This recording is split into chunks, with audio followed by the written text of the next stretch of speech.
Bom Dia Pernambuco. Olá, bom dia para você. É segunda-feira, 3 de outubro e começamos a semana juntos com o Bom Dia Pernambuco. É manhã de tempo bom no Recife, estamos com imagens ao vivo aqui da capital. Agora faz 26 graus e a temperatura máxima prevista para hoje é de 29. E você vai ver nesta edição do Bom Dia. Como foi o domingo de votação em várias cidades aqui do estado? Nossas equipes acompanharam os eleitores no Sertão, no Agreste, na Zona da Mata e na região metropolitana. Em Paulista, reclamação sobre um crime eleitoral, a boca de urna. Dando panfleto na porta do colégio, dentro do colégio, bem dizer. Falta de cidadania foi o que se viu perto dos locais de votação em outras cidades. Santinhos se acumularam nas ruas e viraram lixo. As crianças não puderam ter acesso às urnas, mas os pais levaram os filhos para acompanhar a movimentação do domingo e mostrar como é importante votar. Em 74 cidades, o eleitor foi identificado pela biometria. E nos municípios onde o sistema foi usado pela primeira vez, como Olinda, longas filas foram registradas. Ficou para o segundo turno em Caruaru, Jaboatão dos Guararapes, Olinda e Recife. O prefeito só vai ser conhecido no fim do mês. E na capital pernambucana, a decisão ficou entre João Paulo, do PT, e Geraldo Júlio, do PSB. E a repórter Cassione Gomes traz outras notícias sobre as eleições municipais e orientações para os eleitores que tiveram algum problema. Oi, Cassione, bom dia. Bom dia, Meire, bom dia a todos. Olha, neste dia pós-eleição, a gente tem muita coisa importante para conversar com o eleitor. A gente vai falar aqui das curiosidades das eleições, dos crimes que aconteceram, das orientações para quem não conseguiu votar ontem, quem não conseguiu um novo título em Olinda, por exemplo, onde vários eleitores deveriam receber, quem justificou, quem não justificou. Tudo isso daqui a pouco, Meire. Até já então, Cassione. E nesta edição também vamos falar sobre ações que podem diminuir os casos de violência contra mulheres. A gente vai conferir com Daniele Fonseca. Oi, Dani, bom dia. Oi, Meire, bom dia para você também, bom dia para todos. Entre essas ações, vamos falar sobre um seminário de autonomia financeira para a mulher que é vítima de violência doméstica. É porque o fato dela ser dependente economicamente do agressor é um dos motivos que deixa a mulher com medo de fazer a denúncia. Também vamos falar sobre as ações que podem ser tratadas aqui nos juizados especiais, que fica no bairro da Imbiribeira, no Recife, onde eu estou agora, e sobre ações em benefício, em defesa dos idosos. Meire. Combinado, até já, viu, Dani? E o mês de outubro é marcado por várias datas comemorativas. Uma delas é o Dia das Crianças, que sempre traz esperança aos comerciantes. Os vendedores esperam faturar não só com brinquedos, como a gente vai ver com o repórter Anderson Mello ao vivo de Caruaru. Oi, Anderson, bom dia! Oi, Meire, bom dia para você, bom dia Pernambuco. E olha só, não só os feirantes estão esperando vender bem, quando eu tenho certeza que você que está em casa acompanhando o Bom Dia Pernambuco agora conhece muita criança que não tem nem tamanho, mas já escolhe o que vestir. E aqui no Parque 18 de Maio, onde a gente fala ao vivo, tem muitas opções para essa criançada fashion e melhor ainda, opções bem em conta. Ao longo do Bom Dia Pernambuco a gente vai mostrar para você como é que estão os preços por aqui para presentear a criançada. Essas e outras notícias a partir de agora no Bom Dia Pernambuco.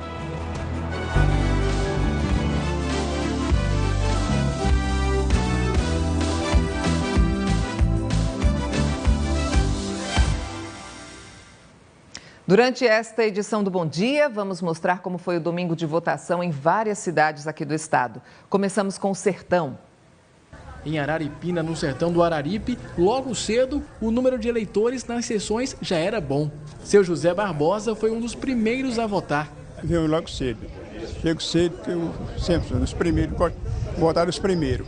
A escola Luiz Gonzaga Duarte é o maior local de votação aqui de Araripina. São 19 sessões das 165. O município que tem o maior colégio eleitoral de toda a região do Araripe. São 53.291 eleitores. No Sertão Central, o maior colégio eleitoral fica em Salgueiro. São 37.600 eleitores. O ponto de maior votação foi a Escola Carlos Pena Filho, onde funcionaram 9 das 122 sessões do município. E por aqui, muita gente escolheu votar na última hora. A gente deixa para votar esse horário que está mais tranquilo, tá entendendo? Que a gente chega, o pessoal que veio do mato, que veio da zona rural, já votou, então esse horário a gente está mais tranquilo para votar. E vamos ver o resultado da eleição em 4 cidades do Sertão, tudo de acordo com o TSE, o Tribunal Superior Eleitoral. A gente vai começar aqui, olha, por Araripina. Araripina teve Raimundo Pimentel, do PSL, com 18.332 votos, o que corresponde a 43,08% do total. A gente vai também ver a cidade de Afogados da Engazeira. Estamos aqui com Afogados da Engazeira. Quem venceu foi Patriota, do PSB, com 15.639 votos, o que corresponde a 83,25% do total de votação. Seguimos para outra cidade. Vamos ver Arco Verde? Olha aqui Arco Verde, gente. Quem ganhou foi Madalena Brito, do PSB, com 21.103 votos, o que corresponde a 60,73% do total. E também a gente vai conferir a cidade de Salgueiro, Salgueiro no sertão do estado. Quem venceu? Olha aqui, Clebel, PMDB, com 17.417 votos, o que corresponde a 54,39% do total de votação. Em instantes, a votação e o resultado das eleições em cidades do Agreste, da Zona da Mata, da região metropolitana, em Caruaru, Jaboatão, Olinda e Recife, a definição do prefeito vai ser no segundo turno. E você vai ver como foi a comemoração de Geraldo Júlio, do PSB, e João Paulo, do PT. Os dois vão disputar a prefeitura na capital e a gente vai saber com a Justiça Eleitoral o que fica valendo a partir de agora nas cidades onde os eleitores voltam às urnas. Cassione Gomes. Meire, nós estamos na sede do Tribunal Regional Eleitoral no bairro das Graças, aqui na Avenida Agamenon Magalhães, e aí a campanha já começa amanhã, quarta-feira, tem guia eleitoral nessas 4 cidades onde vai haver segundo turno aqui em Pernambuco. E a gente tem muitas orientações para passar, até porque, como a gente sempre diz, o eleitor é fiscal de tudo isso e precisa participar ativamente desse processo. Agora eu chamo a repórter Daniele Fonseca, que vai repassar orientações sobre os cuidados com empresas de telefonia e celular. Daniele Fonseca, bom dia. Oi, Cassione. Opa, Cassione, bom dia. Entre outras informações, vamos dizer também se é preciso trazer ou não advogado para resolver problemas como esses aqui nos juizados especiais. O Bom Dia Pernambuco volta em instantes.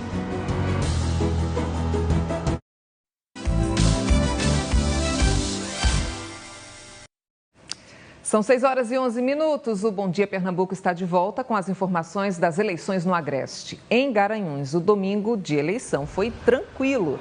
Na maioria das sessões eleitorais do município, poucas filas e durante a votação, 6 urnas apresentaram problemas e precisaram ser trocadas. Agora a gente vai dar uma olhadinha no resultado da eleição em 2 cidades do Agreste. Vamos começar aqui, com Belo Jardim. Belo Jardim, no Agreste do estado, teve Hélio dos Terrenos, olha só, do PTB, com 14.015 votos. Venceu com 52,98% do total de votação. E a gente vai ver também a situação de Garanhuns. Vamos ver aqui Garanhuns, no Agreste do estado. Deixa eu localizar o Garanhuns. Vamos lá, Garanhuns. Aqui, Isaías Regis, do PTB, ele teve 44.275 votos, o que corresponde a 68,57% do total de votação. E a gente vai seguir com a região metropolitana. No Cabo de Santo Agostinho, os eleitores preferiram acordar cedo para aproveitar melhor o domingo. Antes das 6 da manhã, já tinha gente esperando para votar. Por que tão cedo? Porque eu tinha vaga, né? E também sou mesário também. Eu estava um voluntário. Cedo, passei logo as primeiras. Daniel é caminhoneiro e veio justificar o voto. Florianópolis, estou de passagem. Só justificar o voto e seguir viagem. Eleitores reclamaram que algumas urnas da Escola Estadual Luiza Guerra, no centro, estavam com um problema. Não tem resposta nenhuma. Fui perguntar agora ao fiscal, o fiscal disse que não tinha nem previsão. Isso não pode acontecer, que a gente escolhe um candidato, precisa votar, e aí, como é que a gente fica? Em outra escola, também no centro, a manhã de eleição foi tranquila. As filas estavam grandes, mas cada eleitor passava menos de 1 minuto na cabine de votação. E a repórter Cassione Gomes acompanhou a votação no município de Paulista. Por lá, o problema foi boca de urna, Cassione. Meire, decepcionante. A sensação que a gente tem quando chegou lá é que o direito está perdendo esse poder de coercibilidade, por freio nas pessoas. Elas parecem que estão tendo a certeza da impunidade. Não havia repressão, vários grupos distribuindo santinhos, influenciando eleitores e muitas pessoas, muitos eleitores ficaram chateados e constrangidos, como a gente vai ver na reportagem. O município de Paulista tem 193.271 eleitores. No maior local de votação, a Escola Maestro Nelson Ferreira, no bairro Engenho Maranguape, eram esperados 6.506 eleitores. Foi muito rápido, não demorei 2 minutos para votar, ou muito menos, eu estou falando 2 para ter uma base, mas foi muito tranquilo, muito rápido. Em frente ao local de votação, muita sujeira nas ruas. Centenas de santinhos com fotos de candidatos jogados pelo chão. Este homem, de camisa rosa, tira santinhos do bolso e entrega aos eleitores. Vários eleitores ficaram indignados. Dando panfleto na porta do colégio, dentro do colégio, bem dizer. Desde a hora que vocês estão vendo esses papéis pela rua, você sabe que havia boca de urna. Distribuindo esses santinhos, infelizmente ainda acontece, ainda nesse ano, 2016, com toda a mudança, ainda acontece esse tipo de coisa, infelizmente, né?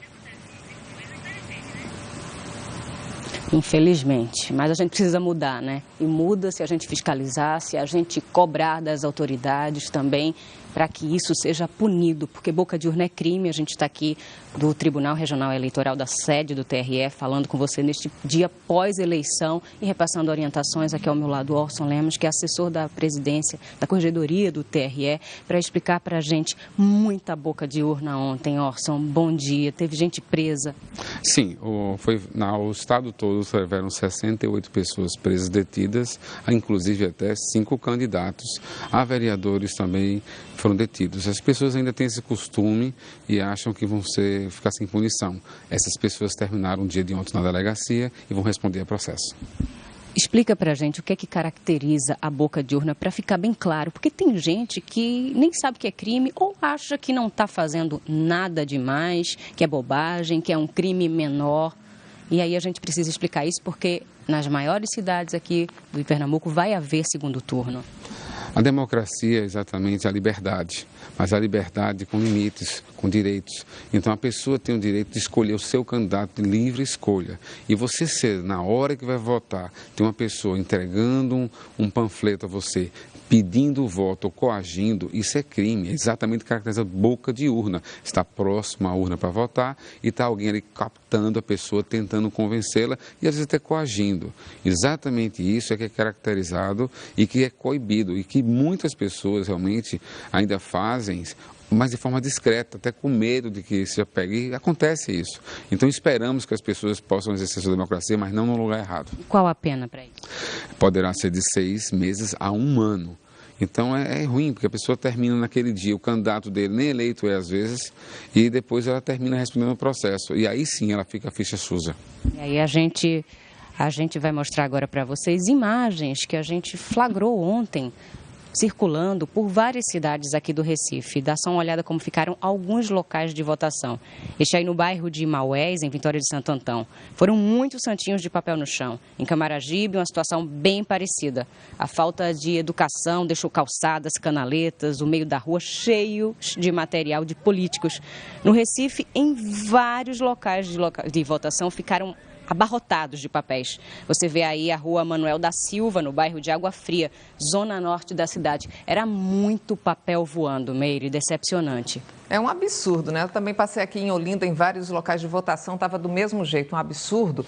Agora a gente vai ver o resultado da eleição em 3 cidades da região metropolitana. Vamos começar aqui, olha, no topo da lista com Abreu e Lima, pastor Marcos José, do PSB, Ele teve 21.839 votos, o que corresponde a 36,98% da votação. A gente vai ver também como é que ficou a situação no Cabo de Santo Agostinho.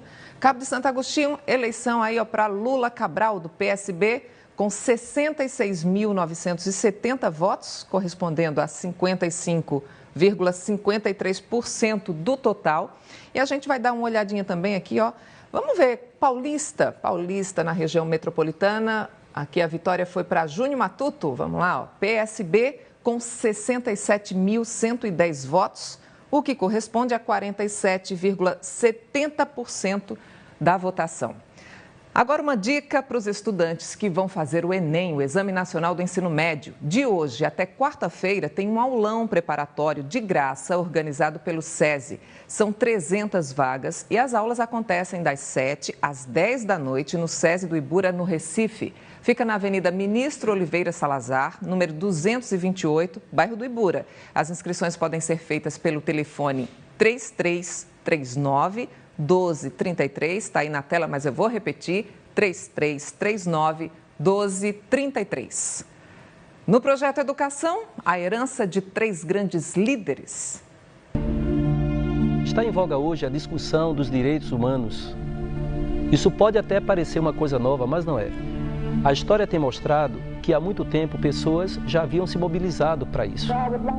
Nos Estados Unidos temos o exemplo de Martin Luther King, que começou em meados do século XX a defender a causa do respeito aos direitos dos negros. Na África do Sul tivemos o exemplo de Nelson Mandela, que ficou muito tempo na cadeia pelo fato de combater, de lutar contra o regime do apartheid, que era um regime segregacionista que colocava negros e brancos em lados opostos naquela sociedade. E finalmente tivemos o exemplo de Mahatma Gandhi na Índia, que liderou um poderoso movimento contra o domínio inglês sobre o país. E o interessante é que ele fez essa luta se utilizando da desobediência civil, da não violência. A história nos legou, portanto, 3 grandes exemplos de pessoas que saíram em defesa dos interesses coletivos.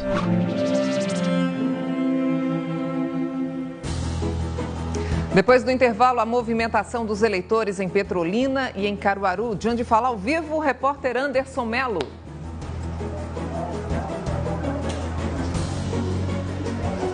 Pois é, Meire, teve novidade na história política aqui da cidade pela primeira vez. Só saberemos quem será o prefeito de Caruaru no fim do mês, porque teremos segundo turno. Daqui a pouco eu trago outros detalhes. Meire. Até daqui a pouquinho, então. E a gente também vai trazer o resultado da eleição em outras cidades. No Recife, o segundo turno será entre João Paulo do PT e Geraldo Júlio do PSB. E para o eleitor que tinha obrigação, mas não foi votar, veja o que deve ser feito a partir de hoje. Cassiane Gomes. Essa informação a gente recebe aqui da sede do Tribunal Regional Eleitoral. Quem não votou, quem não justificou, a partir de hoje vai ter que fazer um novo procedimento diferente daquele formuláriozinho pequenininho que teria sido preenchido ontem em qualquer local de votação. Meire, a gente explica já já. Combinado. Até daqui a pouquinho, Cassiane. Outro assunto desta edição é a violência contra a mulher e a punição prevista em lei para os agressores. Daniele. Meire, nós vamos entrevistar uma desembargadora que é coordenadora da mulher. Mulheres, inclusive, que estão em situação de violência doméstica. A gente traz outras informações já já. Meire. Combinado, Dani. O Bom Dia traz ainda as notícias do futebol, os jogos de esporte náutico e os preparativos para o jogo de hoje no Arruda. O Santa Cruz encara o Palmeiras. Nós voltamos rapidinho. Confira a hora, 6h22.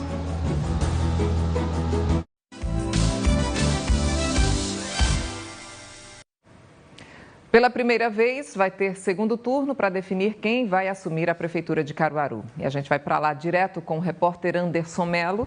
Anderson, é uma novidade para os moradores. Vamos falar de quem está disputando agora, os candidatos que vão para o segundo turno.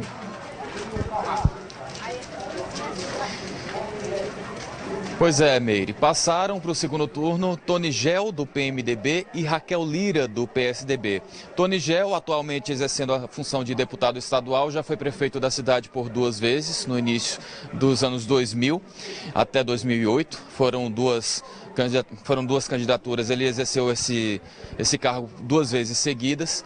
E Raquel Lira, atualmente deputada estadual pela 2ª vez, ela é filha do ex-governador João Lira Neto, e aí os dois conseguiram passar Raquel Lira por uma margem apertada, viu? O terceiro colocado, o delegado Lessa, foi uma diferença de quase 2%, pouco mais de 2%. Mas aí os dois estão concorrendo e nós só saberemos agora no dia 30 de outubro, quando acontecer o segundo turno. E ontem a repórter Amanda Dantas acompanhou todos os detalhes do dia da eleição aqui na cidade. O maior local de votação da zona rural foi a Escola Presidente Kennedy, no Sítio Campos. 2.613 pessoas estavam aptas a votar na unidade de ensino. Em algumas sessões, teve fila, mas, de acordo com os eleitores, o tempo de espera estava curto.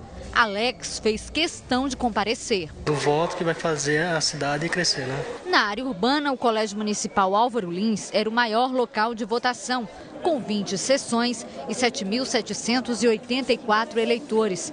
A urna eletrônica, na sessão 72, apresentou problemas 2 vezes, no começo da votação e no fim da manhã. A gente vem para ser atendido rápido. Infelizmente, houve esse problema. O problema foi resolvido e depois disso se formou uma grande fila. A espera está sendo normal. O problema que foi resolvido em pouco tempo. Muita movimentação também na ACES. Teve fila em algumas sessões pela manhã, mas os eleitores não se queixaram. Tem que vir mesmo, né? Aí é bom chegar cedo logo e cumprir a nossa obrigação, né? Faz parte, Mas tá ligeiro. Tem muita gente, mas tá rápido. Então, gente, a eleição para prefeito de Caruaru, no Agreste de Pernambuco, será decidida no segundo turno entre Tony Gel, do PMDB, e Raquel Lira, do PSDB. De acordo com o Tribunal Superior Eleitoral, Tony Gel teve 63.697 votos, o que equivale a 37,10%, e Raquel Lira recebeu 44.776 votos, o que corresponde a 26,08% dos votos válidos, excluindo brancos e nulos. E a gente vai mostrar agora o resultado da eleição em outras 3 cidades do Agreste do estado. Vem aqui comigo. Vamos aqui para a página 3 mesmo. Vamos localizar aqui Pesqueira. Olha a votação em Pesqueira como ficou. Maria José, ela foi eleita do PRP com 19.894 votos, o que corresponde a 79,45% do total. Agora a gente vai dar uma olhadinha. Vamos lá para Santa Cruz do Capibaribe. Eu estou doida para ver Santa Cruz do Capibaribe. Deixa eu localizar Santa Cruz do Capibaribe aqui. Vamos lá para a página 4, de acordo com o Tribunal Superior Eleitoral. Olha aqui, ó, Santa Cruz do Capibaribe. Edson Vieira, do PSDB, teve 22.879 votos, o que corresponde a 50,76% do total de votação. A gente vai ver outra cidade. Vamos ver Toritama. Toritama fica pertinho ali de Santa Cruz, também no Agreste do estado. Olha quem foi eleito em Toritama. Edilson Tavares, do PMDB, teve 9.212 votos, o que corresponde a 37,10% do total de votação. E Petrolina é a cidade do Sertão com maior número de eleitores. Pela primeira vez, os moradores foram identificados pela biometria. Aos 71 anos de idade, seu Joaquim foi um dos primeiros a chegar nesta escola, no distrito de Rajada, zona rural de Petrolina. E olha que ele nem tinha mais a obrigação de votar. Enquanto eu puder votar, eu voto. Tem negócio de não ter mais idade de votar, não. Enquanto eu souber votar, eu voto. Petrolina tem 183.819 eleitores, que tiveram 100 locais disponíveis para votar. A biometria foi utilizada por aqui pela primeira vez. Alguns problemas foram registrados. Devido à não identificação das digital, está sendo um pouco dificultoso, né? Está dificultando muito o andamento da eleição. Antes, sem a biometria, era um pouco mais fácil, porque as pessoas só assinavam no caderno. Hoje, não. Está tendo dificuldade para reconhecer a digital. 8 urnas eletrônicas apresentaram defeitos. Nesta escola, uma delas travou e a votação na sessão demorou 2 horas para começar. Teve fila o dia inteiro. Cansativo, né? A pessoa para votar é obrigada a pegar essa fila toda. Em Petrolina, o candidato Miguel Coelho, do PSB, teve 60.509 Foram os votos aí com 38,80% da votação. E daqui a pouquinho vamos mostrar outras cidades que também usaram a biometria pela primeira vez e vamos trazer o resultado da votação em vários locais. Agora a gente vai dar um giro pelo trânsito do Recife com Bianca Carvalho. Oi, Bianca, bom dia.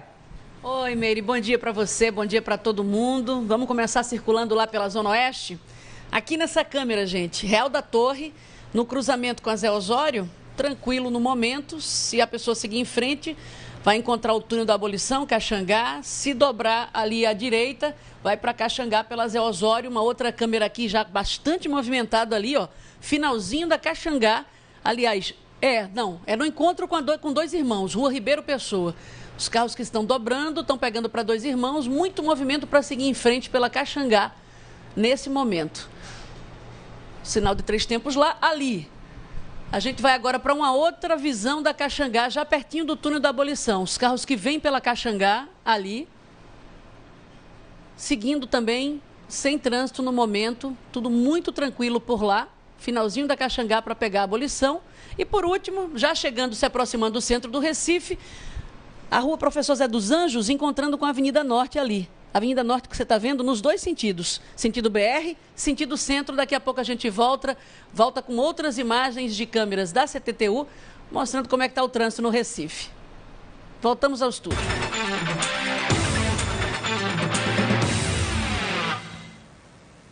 Chegou a hora de falar de futebol, claro, com o Rodrigo Raposo. Falar do Rio, o Sport decepcionou, hein, Rodrigo? Decepcionou, né? O Sport terminou perdendo a partida para o Fluminense. Fez um bom primeiro tempo, Meire, mas aí depois terminou caindo no segundo tempo para o Fluminense. Perdeu muitas chances do Sport na primeira etapa. Na segunda só deu o time carioca que virou o placar. A gente vai acompanhar os gols aí da partida que aconteceu no sábado pela manhã no Rio. Gabriel Xavier cobrou o escanteio e o Gum, zagueiro do Fluminense, marcou contra. 1-0 Sport. No segundo tempo, Marcos Júnior aproveitou a sobra do Magrão, empatou a partida, 1-1. Depois, aos 21, o Richarlison aproveitou o passe ali do Wellington, 2-1. E o Gustavo Scarpa fez o terceiro e último gol da partida para o Fluminense, 3-1, placar final, vitória da equipe carioca. O Sport está a 2 pontos agora da zona de rebaixamento. Isso, e ainda foi bom porque o Internacional venceu o Figueirense no confronto direto ali, não deixou o Figueirense sair dessa zona perigosa. Vai ser uma semana sob pressão, né? E ainda joga o Curitiba hoje também. Pois é, olha, e o Náutico fez a festa da torcida lá na Arena de Pernambuco. Quase 15 mil torcedores, muita belo gente. Público, o melhor público do Náutico nesta Série B, né? O Timbu pegou o líder Vasco, jogou bem, venceu por 3-1, destaque foi o Rony, que marcou 2 gols e ainda deu passe para outro. Você confere aí os gols da partida que aconteceu no sábado à tarde na Arena de Pernambuco. Náutico abriu o placar com o Rony, chute ali cruzado da direita, bateu bem na bola o Rony para fazer 1-0, vencendo o Martim Silva, goleiro do Vasco. No segundo tempo, o Náutico manteve esse ritmo aí mais uma vez e o Rony deu um passe na medida ali para o Bergson, né? Olha a bola do Rony, ó. Toque para o meio e aí o Bergson apareceu para fazer 2-0 para o Náutico. O Vasco diminuiu aos 39, Andrezinho jogou na área e Madison, cara a cara ali, ó, dominou e bateu na saída do goleiro Júlio César, mas o Náutico ainda conseguiu fazer o terceiro, de novo o Rony. Boa jogada do Rony, disputou a bola com o goleirão e aí sobrou para ele mesmo, né, que foi lá para fazer o gol e depois caprichar ali na cambalhota. Terminou 3-1 para o Náutico. Que comemoração, hein? Bacana, né? O Náutico não conseguiu diminuir a diferença para o G4, apesar de ter subido para o 8º lugar, mas todo mundo da frente venceu. Aí complicou para o Náutico encostar, Meire. Mas o importante é vencer, né? Desculpa. Tudo bem. Vamos falar do Santa Cruz, que entra em campo hoje pelo Brasileirão, né? E logo contra quem, Rodrigo Raposo? Contra o líder, né? Nossa Senhora, vai ser uma partida e tanto, hein? Não tá fácil não para o Santa, uma partida dificílima, né? O tricolor pega o Palmeiras, 8 da noite, jogo no estádio do Arruda, penúltimo colocado, né? A penúltima colocação da Série A do Santa. O time do técnico Doriva não tem outra alternativa, né? Vai ter que buscar a vitória jogando em casa. Para encarar o Verdão, o treinador não terá o Léo Moura, que está suspenso. Quem deve assumir a vaga na lateral direita é o volante Danilo Pires, que no último treino apareceu no time titular. Vitor recentemente recuperou de uma contusão, né, e deve ficar no banco como opção. Perdão, a gripe tá braba, mas vamos lá. Na lateral esquerda, o Alan Vieira, que era dúvida, vai para o jogo. O atleta que sofreu uma contusão nessa partida contra o Independiente Medellín pela Copa Sul-Americana se recuperou, foi confirmado pelo técnico Doriva. Tá aí o Santa, então, hoje à noite, 8 da noite, contra a equipe do Palmeiras. Dificílimo jogo para o Santa Cruz, viu, Meire? Pois é, mas amanhã a gente mostra todos os detalhes aqui. Você vai estar bem melhor. Desejo uma semana com muita saúde para Rodrigo Raposo. Fazer uma torcida assim bem positiva, amigo. Obrigado, Meire. Boa sorte, viu? Boa semana pra gente. Para nós. E depois do intervalo a gente fala sobre problemas com operadoras de telefonia e internet. Em alguns casos, é possível procurar a justiça. A gente vai conferir com Daniele Fonseca.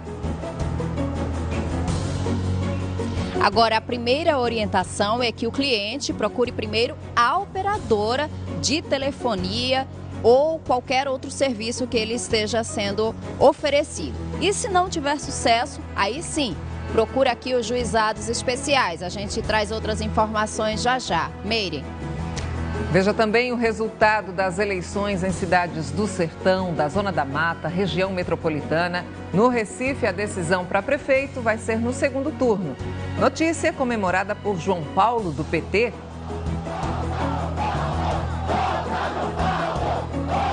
E comemorada também por Geraldo Júlio, do PSB. A gente traz ainda as orientações para os eleitores que vão voltar às urnas no segundo turno. Cassione Gomes. Estamos falando da sede do TRE e a melhor orientação que a gente pode passar para o eleitor é que ele vote consciente, sem nenhuma interferência de ninguém, para fazer a melhor escolha. E também vamos tirar dúvidas, será que quem não votou ontem vai conseguir votar no segundo turno? É daqui a pouco, depois do intervalo. Bom Dia Pernambuco volta em instantes. Até já.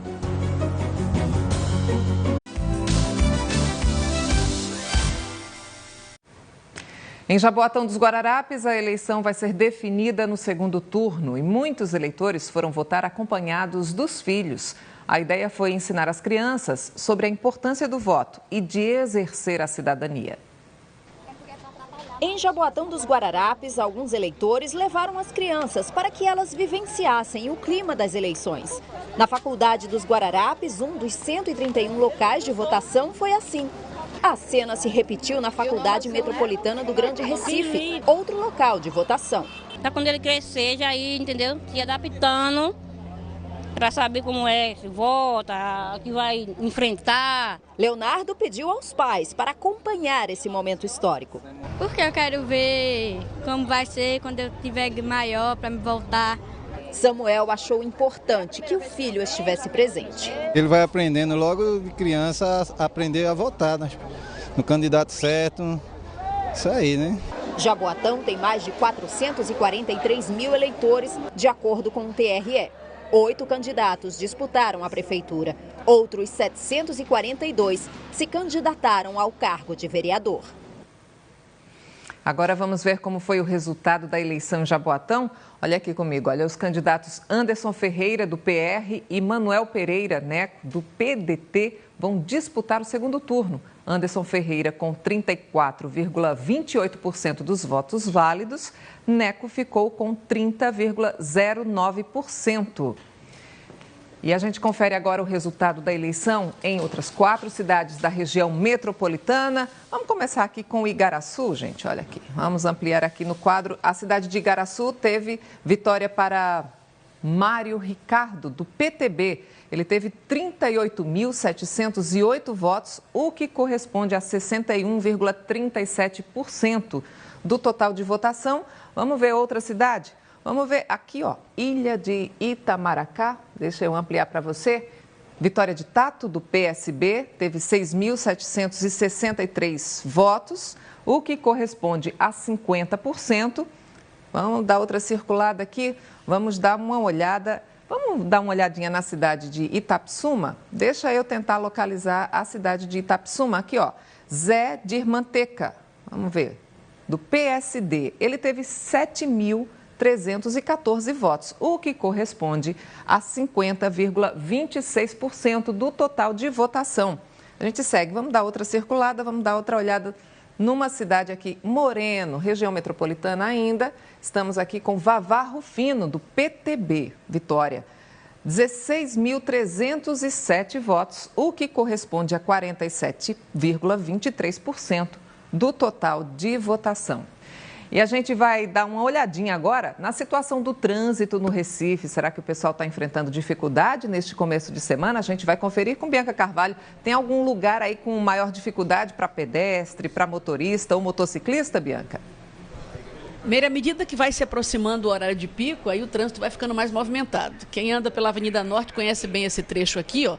Os carros que estão vindo, sentido BR, centro, né? Aqui já começa a parar um pouco o trânsito quando vai chegando perto da encruzilhada. Tá vendo aqui?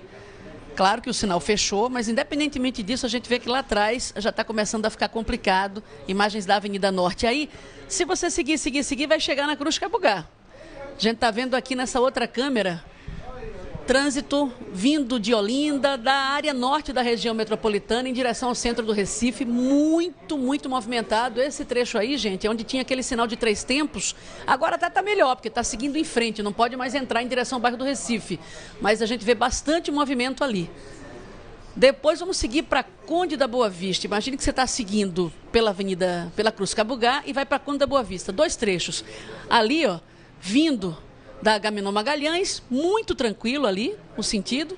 E por último, mais tranquilo ainda, um corredor de ônibus importante, a Conde da Boa Vista, ali no cruzamento com a Rua do Hospício. Tudo muito tranquilo no momento para bicicleta, para carro, para pedestre. Tranquilo mesmo, Meire. Voltamos ao estúdio.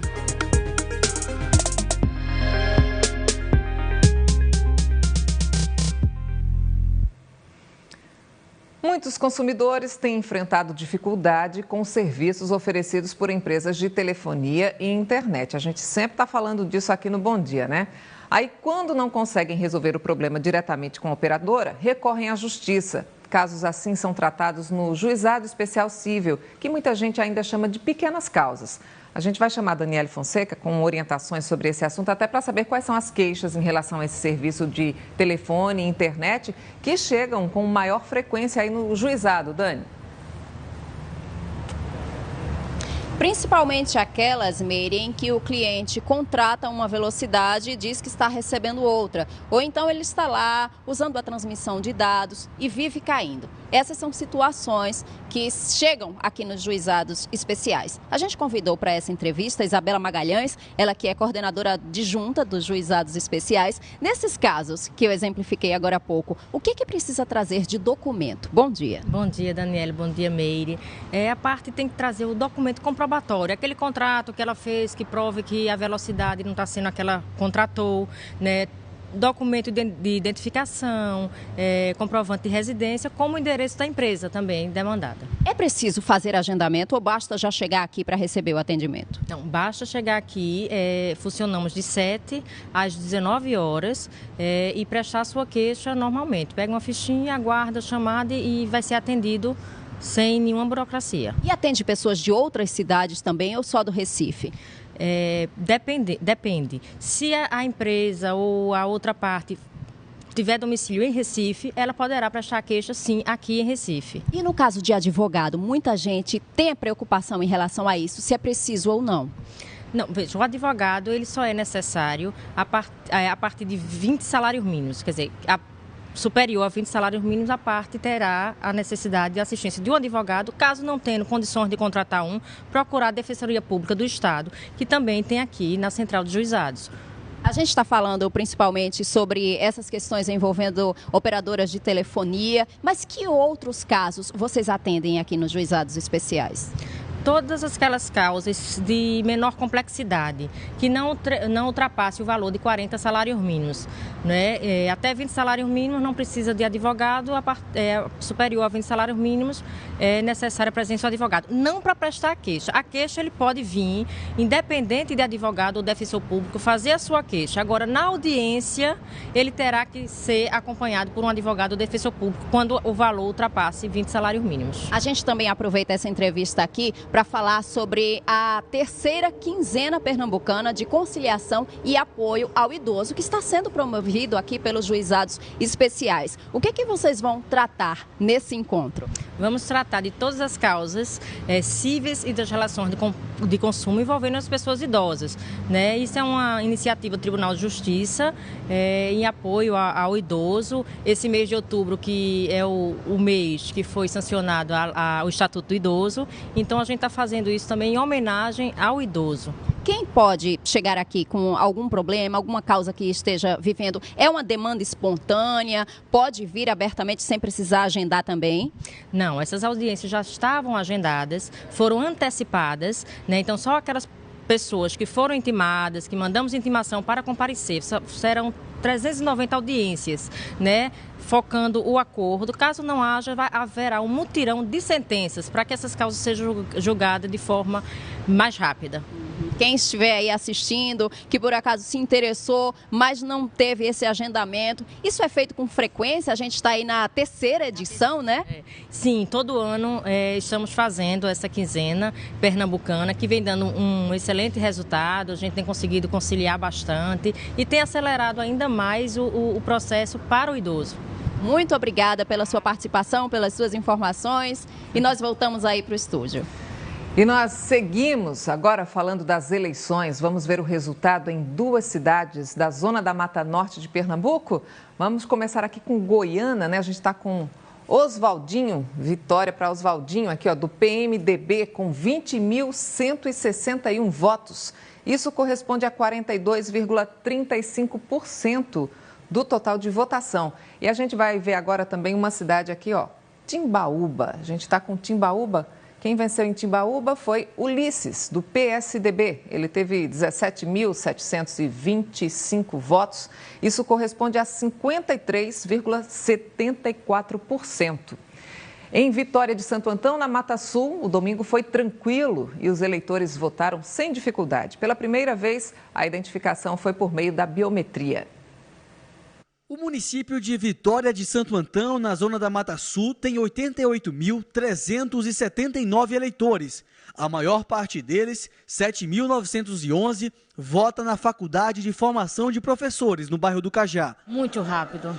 Foi tranquilo, né? Muito tranquilo. Foi ótimo, tudo tranquilo, graças a Deus. No bairro do Maués, o movimento nos locais de votação era pequeno. Não havia quase ninguém na escola Assis Chateaubriand. No distrito de Pirituba, zona rural de Vitória, o domingo de eleições também foi tranquilo no único local de votação do distrito. Cheguei aqui, não consegui, não tinha fila nenhuma, cheguei e fui logo votando. Em Vitória de Santo Antão, o candidato Aglailson, do PSB, foi eleito com 30.935 votos. Isso equivale a 40,50% dos votos. E a gente vai acompanhar agora outras cidades, aqui o resultado da eleição em outras 3 cidades da zona da Mata Sul. Eu quero mostrar para vocês aqui a cidade de Barreiros. Vamos localizar a cidade de Barreiros. Deixa eu dar uma olhadinha aqui. Olha aqui, ó. Elimário, do PDT, foi o vitorioso com 10.459 votos. Isso corresponde a 44,79% do total de votação.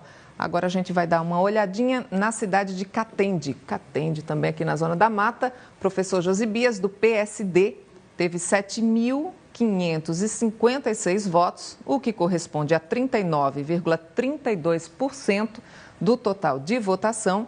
E a gente vai dar uma olhadinha também aqui, ó. Vamos dar uma olhadinha aqui na cidade de Palmares. Eu queria ver Palmares aqui, olha, Altair Júnior saiu vencedor. Foi do PMDB com 20.093 votos. Isso significa 65,94% do total de votação.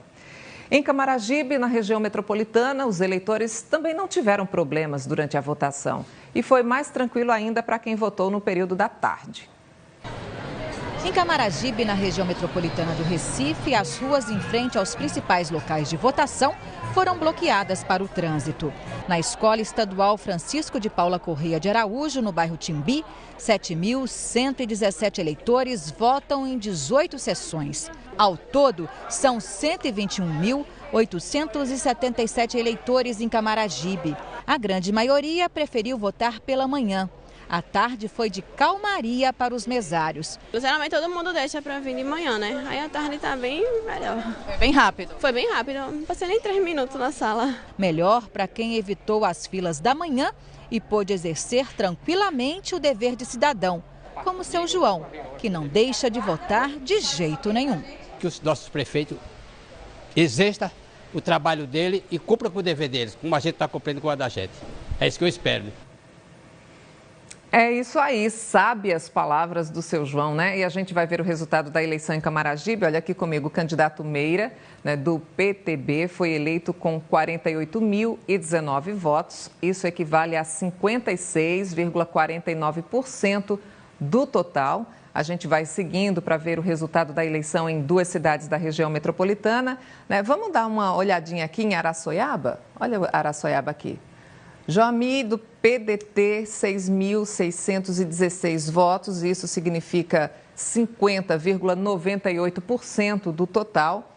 A gente vai seguindo aqui, vamos passear pelo mapa do Supremo Tribunal Eleitoral. A gente vai dar uma olhadinha agora em São Lourenço da Mata. São Lourenço da Mata, na região metropolitana. Quem foi eleito? Bruno Pereira, do PTB, 32.802 votos. Isso significa 53,29% do total. Vamos ver agora como foi a votação em outros municípios do Sertão. Começamos por Belém de São Francisco. A movimentação era grande logo cedo nessa faculdade particular, onde votam 2.630 pessoas. E uma das primeiras foi a dona Vitalina. Gosto de vir cedo, chegar em casa, tomar um banho, almoçar e descansar. Em Cabropó estavam sendo aguardados 24.451 eleitores que estavam aptos a votar. Dona Terezinha tem 79 anos de idade e, por causa de um problema nos joelhos, tem dificuldades para andar. Mas nada disso a impediu de ir exercer a cidadania. Eu digo, pô, se eu viver 100 anos eu vou votar, só porque adoro, eu gosto. Como é bom, né, ver tantos idosos aí, mesmo sem obrigação, indo às urnas, mantendo esse direito de cidadão. Tá de parabéns aí, viu, dona Terezinha? Olha, Serra Talhada, também no Sertão, tem mais de 54 mil eleitores. A Faculdade de Formação de Professores é o local com maior número de eleitores, mais de 6 mil pessoas. E de acordo com o TRE, foi tudo tranquilo na cidade, sem nenhum registro de crime eleitoral. E vamos ver quem foi eleito em Serra Talhada e em outra cidade do Sertão. Deixa eu conferir para você aqui. Serra Talhada, aqui no topo da lista, está aqui ó, na página logo em cima. Luciano Duque, do PT, teve 24.532 votos. Isso significa 55,74% do total de votação. A gente também vai dar uma olhadinha aqui em Triunfo. Gente, olha a votação em Triunfo.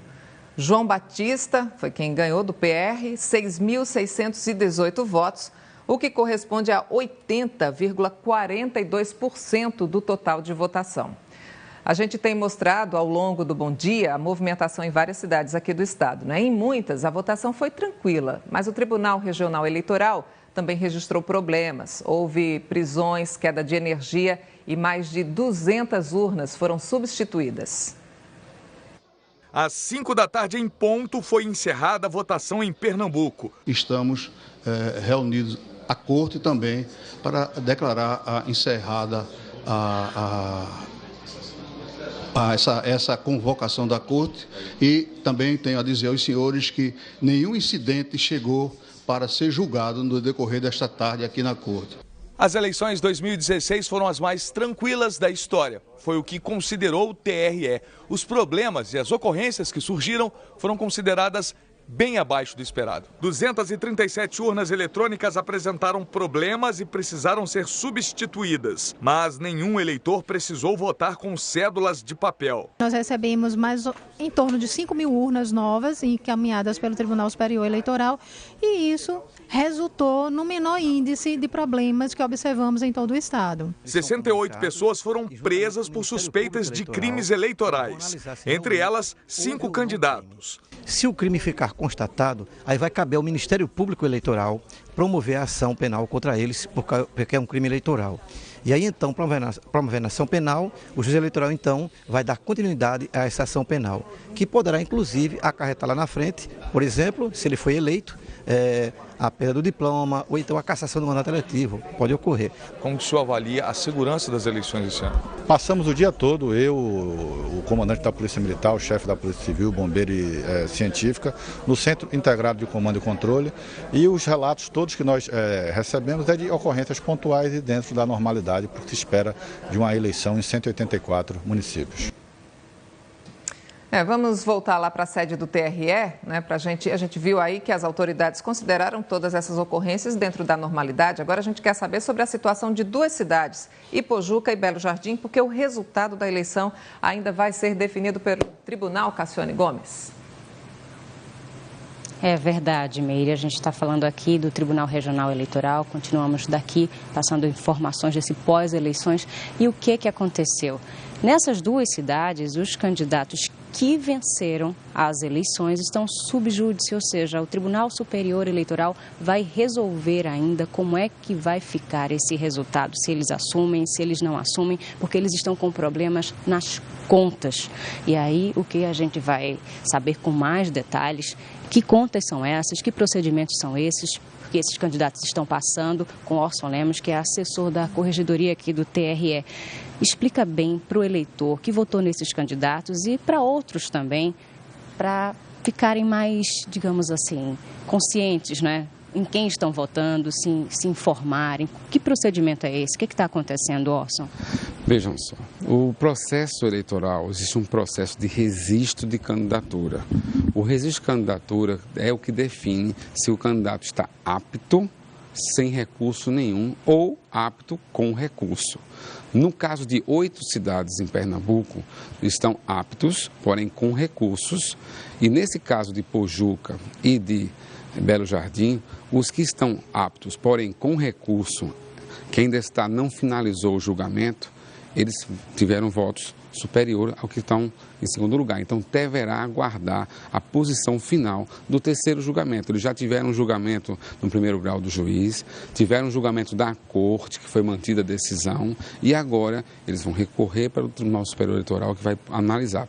O que é analisado no processo de candidatura é a elegibilidade, a condição de ser candidato. E no caso deles são as contas, analisar as contas, porque como eles já foram gestores, então tem a dúvida se ou não a conta foi aprovada corretamente. Mas simplificando, se poderiam ou não, digamos assim, ser ficha suja. É isso que o tribunal vai analisar. É isso que o tribunal está analisando e, ao final, se for decretado que realmente a sentença é considerando inelegível, poderá, então, a corte ter que decidir se vai ter novas eleições nessas cidades ou não.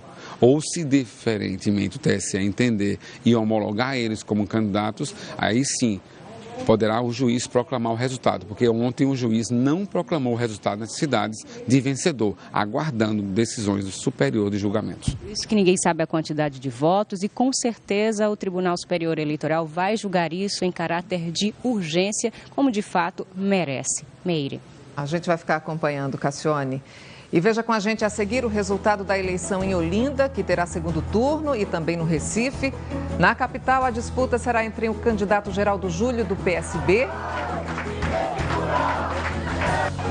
e o candidato João Paulo, do PT.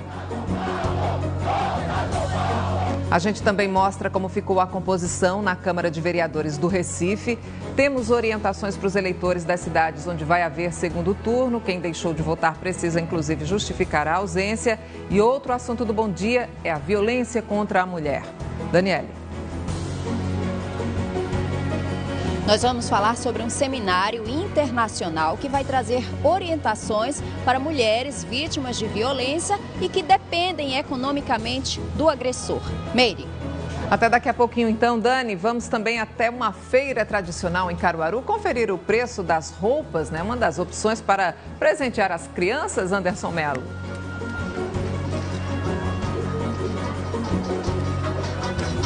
Pois é, Meire, tem opções para todas as idades. Imagina, olha só, Uma criança desse tamanho já está na moda, com tantas opções assim, tem vários tamanhos, vários preços e eu trago todos os detalhes daqui a pouco aqui no Bom Dia Pernambuco, que volta depois do intervalo. A violência contra a mulher é tema de um encontro organizado pelo Tribunal de Justiça de Pernambuco. E uma das preocupações é com a independência financeira da mulher que sofre agressão em casa. É que muitas aguentam caladas as humilhações e o espancamento porque ficam com medo de se separar e não ter como se sustentar. A gente vai chamar Daniele Fonseca, que traz outras informações, até porque para essas mulheres que se sentem fragilizadas e presas ao agressor por causa da situação financeira da dependência, a Justiça precisa dar algum apoio. O que é que a Justiça pode dizer para essas vítimas, hein, Dani? Meire, a principal saída é denunciar. Não tem outra. Mas para trazer outras informações sobre isso, outras orientações e até aconselhamento a essas mulheres, a gente convidou para essa entrevista a desembargadora Deise Andrade, ela que é coordenadora da mulher do Tribunal de Justiça de Pernambuco. Então, doutora, isso é uma realidade muito comum. A mulher que é agredida, geralmente ela depende, economicamente, depende do dinheiro daquele agressor e fica com medo de fazer a denúncia. Qual é a opção, a orientação para elas? Bom dia. Bom dia, Daniele, bom dia, Meire, bom dia, telespectadores do Bom Dia Pernambuco. Bem, a orientação que nós damos é sempre procurar ajuda, né? E procurar se fortalecer cada vez mais nessa busca pelo empoderamento. A mulher pode contar com o apoio das próprias varas de violência doméstica, que conta com uma equipe multidisciplinar formada por psicólogos, assistentes sociais, que pode orientá-la e pode encaminhar para onde ela buscar essa ajuda.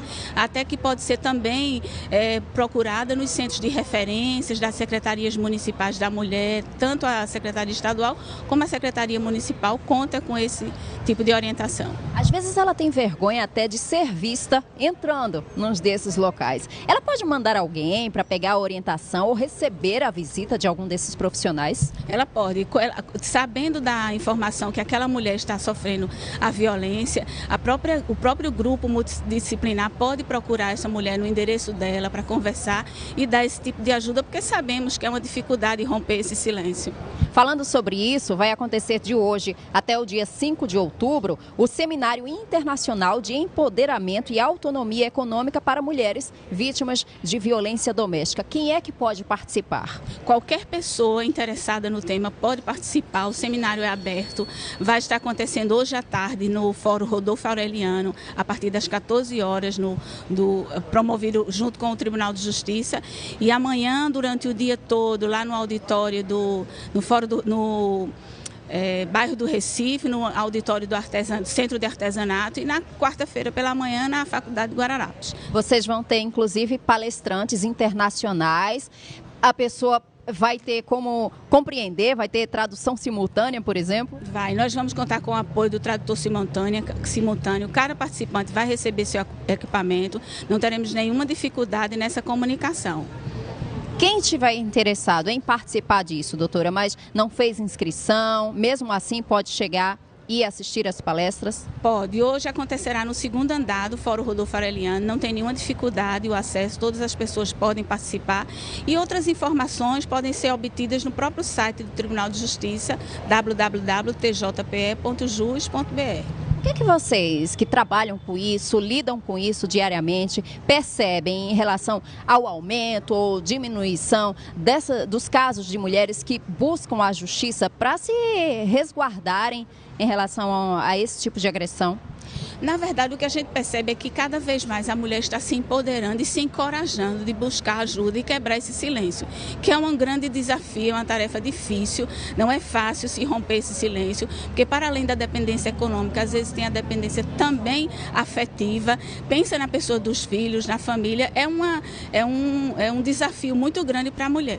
Doutora, a gente tem visto aqui em Pernambuco muitos casos de estupro. Qual é a punição prevista em lei para isso? Olha, a punição o crime de estupro, ele está previsto no artigo 217 do Código Penal e com uma pena que chega até 15 anos, a pena máxima no caso de estupro. Podendo aumentar em algumas situações, quando a vítima é menor de 14 anos, né, quando não é uma pessoa adulta e... É essa a punição. Doutora, muito obrigada pela sua participação, pelas suas orientações. Tenha um bom dia. Voltamos ao estúdio. Tem que denunciar, né, Dani? E o vizinho também pode, viu, gente? Se você vir uma pessoa sofrendo agressão, pode procurar a polícia e denunciar para que seja feita a justiça, né? E vamos voltar a falar das eleições. Em Olinda, muitos eleitores enfrentaram longas filas. Houve demora por causa da identificação pela digital e confusão com a mudança de sessões eleitorais. Em Olinda, são 259.335 eleitores. O maior local de votação foi o Centro de Convenções, com 33 sessões e 10.137 eleitores. O eleitor enfrentou muitas filas e reclamou da demora. Cada um levou, em média, 5 minutos para votar. Eles reclamaram da biometria, sistema que usa as impressões digitais para identificar o eleitor. A biometria devia agilizar isso, no entanto, está pior. Estou achando péssimo esse ano. A biometria para mim não funcionou. Algumas digitais não estão funcionando. Às vezes a pessoa está com alguma alergia, até soa mesmo. Outro problema enfrentado pelos eleitores foi a ampliação das zonas eleitorais, que passou de 3 para 4. Por causa disso, os números das zonas eleitorais e das sessões mudaram. Apesar dos cartazes de orientação indicando a sessão antiga e a nova, muita gente se confundiu. Muita gente está perdido, ninguém sabe, está uma desorganização com toda seriedade. Ao final da votação, os eleitores de Olinda ainda precisavam pegar um novo título com o registro da nova zona eleitoral e sessão, mas nem todos os novos títulos ficaram prontos. Quem por acaso votou e não tem o título no livro de títulos, tem que ir até o cartório para pegar o novo título.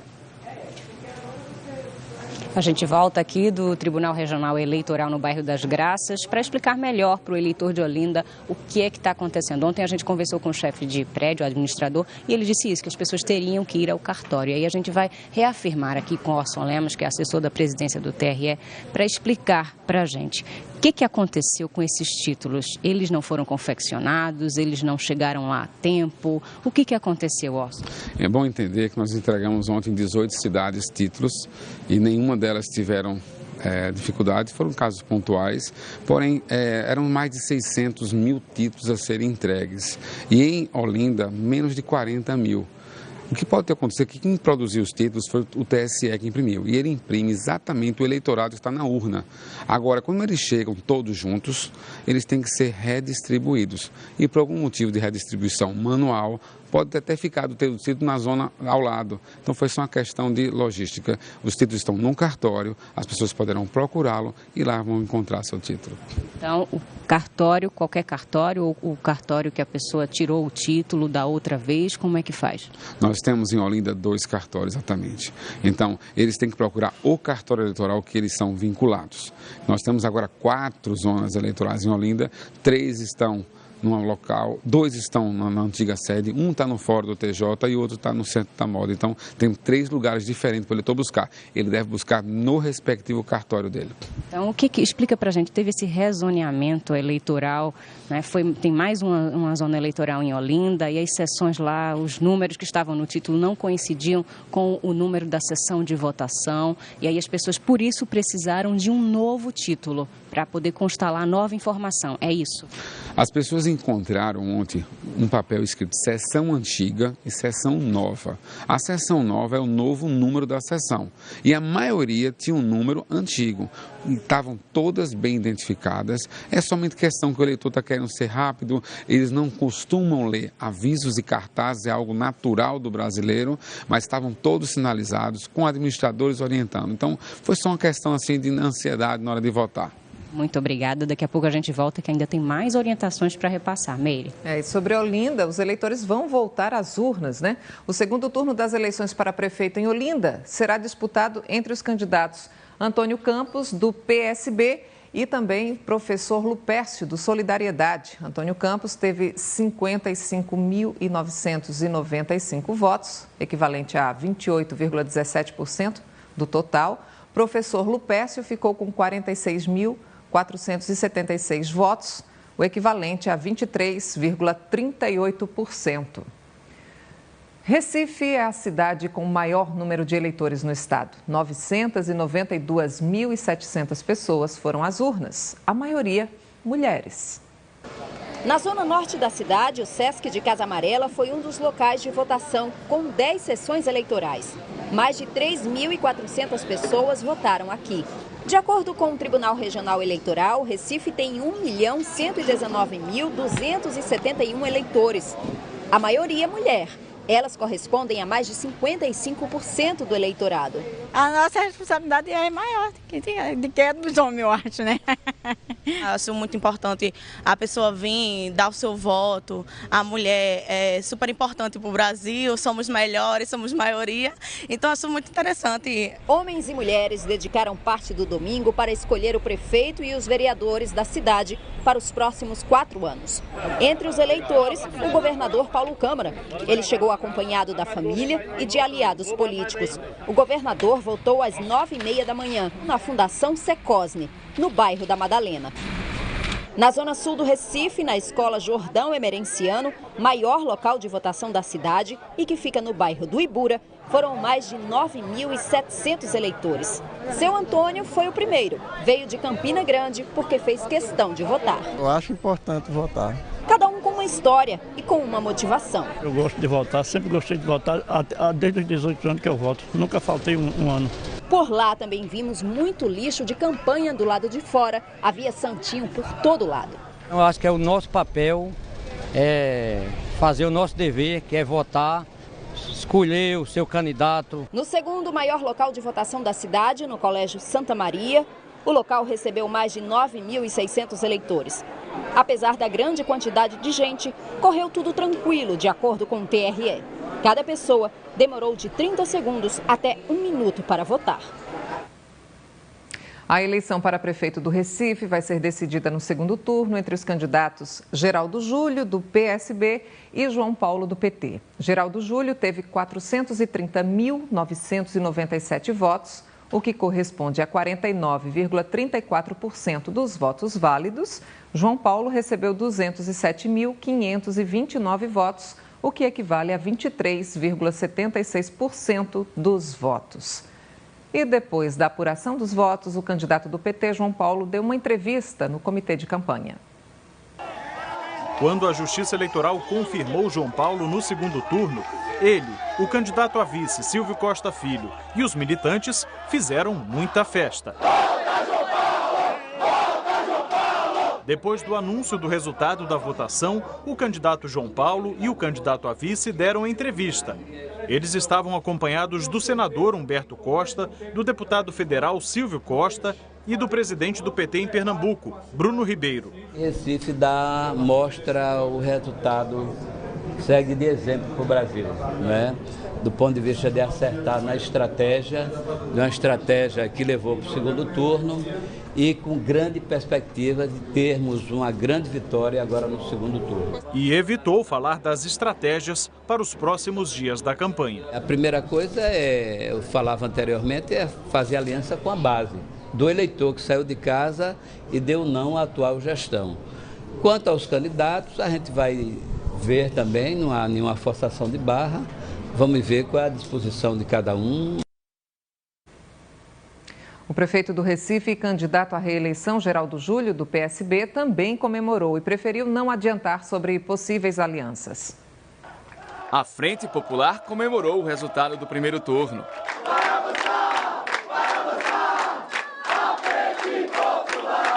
O candidato Geraldo Júlio, do PSB, estava acompanhado da mulher Cristina Mello, do candidato a vice-prefeito Luciano Siqueira, do PCdoB, e do governador de Pernambuco, Paulo Câmara. 430.997 eleitores recifenses votaram nele, o que representa 49,34% dos votos válidos na capital pernambucana. A gente quer ganhar a eleição para governar por 4 anos, e governa por 4 anos quem ganha no primeiro ou no segundo turno. Nós tivemos uma votação muito expressiva, que foi muito além do que todo mundo projetou e esperou. Nós ficamos muito felizes com esse resultado e vamos ganhar a eleição no segundo turno, estamos muito confiantes. O candidato Geraldo Júlio não quis adiantar sobre possíveis alianças no segundo turno. Nós estamos abertos a receber o apoio de todos aqueles que não votaram na gente no primeiro turno e que têm o desejo de votar no segundo. A gente está firme, vamos continuar dialogando com o povo, fazendo a nossa campanha, mostrando o que fizemos, mostramos o que vamos fazer nos próximos 4 anos e todos aqueles que vierem caminhar com o nosso projeto, nós vamos receber. Além do Recife, mais 4 capitais do Nordeste vão ter segundo turno. Veja quais são. Em São Luís, o atual prefeito e candidato à reeleição, Edivaldo Holanda, do PDT, vai disputar o segundo turno com Eduardo Braide, do PMN. Em Fortaleza, Roberto Cláudio, do PDT, atual prefeito, enfrenta Capitão Wagner, do PR. Em Maceió, o atual prefeito, Rui Palmeira, do PSDB, disputa o segundo turno com Cícero Almeida, do PMDB. E o segundo turno das eleições para prefeito de Aracaju será disputado entre os candidatos Edivaldo Nogueira, do PCdoB, e Valadares Filho, do PSB. Vamos ver agora quem são os prefeitos eleitos em primeiro turno nas outras capitais do Nordeste. Em Teresina, o atual prefeito, Firmino Filho, do PSDB, foi reeleito. Em Natal, Carlos Eduardo, do PDT, também foi reeleito. João Pessoa reelegeu Luciano Cartacho, do PSD. E Salvador reelegeu ACM Neto, do DEM. 21 partidos conseguiram eleger representantes para a Câmara de Vereadores do Recife. Veja como ficou a distribuição pelas bancadas. O partido que elegeu o maior número de vereadores foi o PSB, 8 no total. Em seguida vieram o PP, PSC e o PRTB, que elegeram 3 vereadores cada. O PT, o PEN, o PMDB, PSDB e o PRB ficaram com 2 vereadores cada. 12 partidos elegeram um vereador. São eles: PTB, PTC, PROS, PSDC, PCdoB, PSD, PRP, PSOL, PSL, Solidariedade, PPS e PDT. No nosso portal na internet, o g1.com.br/PE, você pode conferir os nomes de todos os vereadores eleitos por município e também os prefeitos eleitos aqui no estado. A gente viu nesta edição do Bom Dia que 4 cidades pernambucanas vão ter segundo turno: Caruaru, Jaboatão, Olinda e Recife. A gente vai voltar para o TRE com Cassione Gomes para saber detalhes sobre a propaganda nas ruas. Será que essa propaganda já pode ser feita a partir de hoje, Cassione? É isso que a gente vai saber agora, quais os prazos. Vai ser uma campanha muito curta e o Orson está aqui, o Orson Lemos, para explicar para a gente aqui no TRE como é que vai ser a partir de hoje. Hoje não pode nada então, Orson, ainda não? Não, ainda não. Nós agora vamos aguardar que amanhã retorna carro de som, panfletagem de rua. Quarta-feira começa o guia nas cidades, nas 4 cidades de Pernambuco, e assim os candidatos terão um curto período de tempo agora, 25 dias, para poder assim apresentar ao público e para o público decidir. E a data do segundo turno para essas cidades? As pessoas têm perguntado muito, enviando mensagem para o WhatsApp da Globo, fazendo também ligações, perguntado muito, vai ser no mesmo dia o segundo turno para todas essas cidades? A data é única no Brasil. No dia 30 de outubro, todo o Brasil, nas cidades que vão ter segundo turno, haverá no mesmo dia, mesma hora. Às 8 da manhã inicia a votação e vai até às 17 horas. O eleitor deverá ter os mesmos cuidados que antes se preparou: título, documento com foto, para poder já estar no dia 30. A votação será muito mais rápida, até porque vai ser apenas a votação de 2 dígitos e confirmar. E quem não votou, quem justificou, vai poder votar no segundo turno? É sempre uma dúvida recorrente do eleitor. Vai poder votar, não vai poder votar? Como é que vai ser? O eleitor que justificou ontem ou não, ele está na urna, independente de ter justificado ou não, o caderno de votação é o mesmo e ele poderá comparecer no dia 30, independente da situação dele de ter votado ou justificado. Agora, depois que, no dia da eleição, tem várias recomendações. A gente teve muito problema com a biometria em Olinda e aí o eleitor também ele pode fazer sua parte para que essa identificação fique mais rápida. A gente tem aqui, né, um equipamento igual ao que estava ontem nas sessões eleitorais.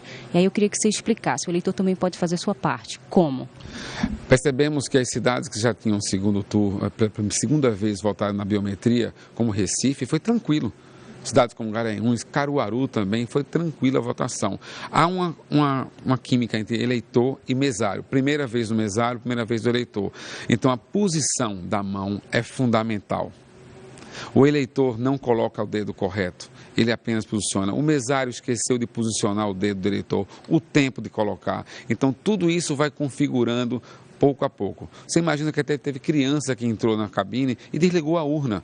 Então, infelizmente, até é bom levar a criança, mas elas desligavam a urna. Então, só para reiniciar a urna leva mais tempo e a fila vai crescendo. Então, a posição do eleitor é fundamental na urna. Ele tem que levar, tem que obedecer. Então, o mesário também estava nervoso, com o mesário nervoso um pouco. Então, vamos ver. Segundo turno vai ser muito mais rápido. Agora são 4 tentativas só, se não... Sim, o eleitor vai tentar por apenas 4 vezes, colocando os polegares ou os indicadores. Depois disso, se não funcionar, aí sim será a senha dele. Muito obrigada aqui pelas informações. A gente agradece a sua participação no Bom Dia Pernambuco. Meire. Tem um tempinho para ajustar ainda tudo, né, Cassione? E olha, gente, homens armados invadiram na madrugada de hoje uma empresa que fabrica matéria-prima para embalagens. Isso foi lá na cidade do Cabo de Santo Agostinho. De acordo com a polícia, os assaltantes entraram pela parte de trás da empresa Terfane e explodiram um caixa eletrônico. Eles fugiram levando dinheiro. A polícia militar fez buscas na área, mas ninguém foi preso. O mês é das crianças e entre os presentes que os pais e os parentes gostam de comprar estão as roupas. Por isso, a expectativa dos feirantes de Caruaru é grande, minha gente. Vamos lá para o Parque 18 de Maio conferir os preços na Feira da Sulanca. Anderson Melo já deu uma olhadinha, uma pesquisada para a gente. Dá para comprar um presentinho legal aí por quanto, hein, Anderson?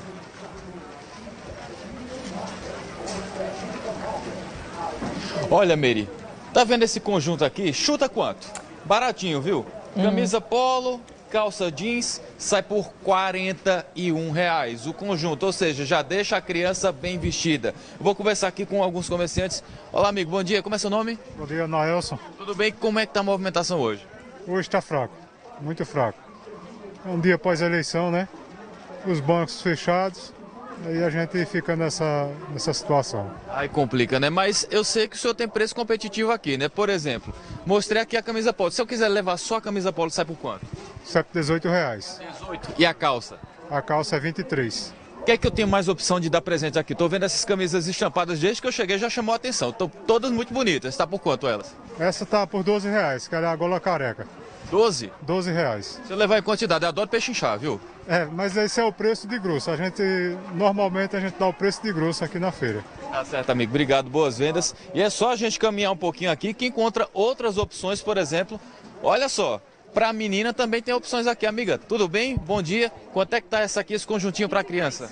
R$15? R$15. Tá vendendo bem hoje? Como é que tá? Hoje tá mais fraca. A semana passada foi bem melhor. A expectativa é que melhore, né? Tá chegando aí o Dia das Crianças. Todo mundo quer criança bem vestida, né? Pra última hora, né? Então pode ser que ainda, hoje vai até meio-dia, pode ser que ainda chegue. 11h30, meio-dia eu começo a arrumar. Tá certo, então olha só, Meire, muitas opções aí pra criançada que quiser. R$15 um conjunto desse, dá pra presentear sobrinho, afilhado, todo mundo. Opção não falta, viu, Meire? E tá um colorido tão bonito, as estampas do jeito que a criançada gosta, né? Bom dia para vocês aí no Agreste, viu, Anderson? E a gente encerra o Bom Dia Pernambuco de hoje com imagens dos pernambucanos que foram às urnas nesse domingo. Mais do que uma obrigação, um compromisso com o futuro das cidades. Uma ótima segunda-feira para você. Até amanhã.